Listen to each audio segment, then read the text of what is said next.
囡仔兄，囡仔姐，我是世界古锥的长頷鹿，因为我有足长的頷棍仔，长的頷棍的鹿仔，所以家己才叫做长頷鹿。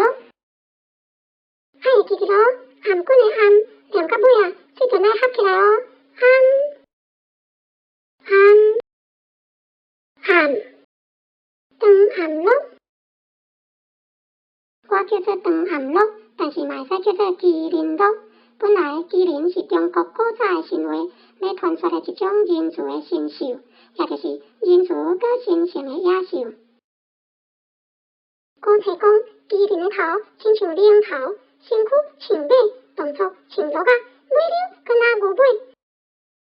伊咧吼亲像弹雷公，喙佮会吐火，足厉害。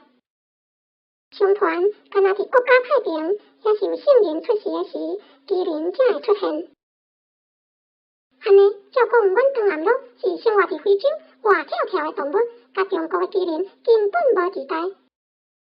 但是伫明朝永乐皇帝时，三宝太监郑和带领海军大队会返乐西洋，去到东非，有带两只长頷鹿转来京城，进贡互皇帝爷，并奏讲，迄就是麒麟。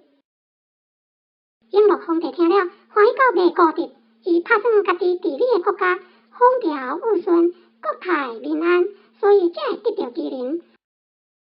后来连日本甲韩国嘛对咧安尼好。就安尼，阮才叫做麒麟鹿，无论伊发讲长頷鹿，也是发讲麒麟鹿，我拢会应声。你是要请我食树叶的青草心？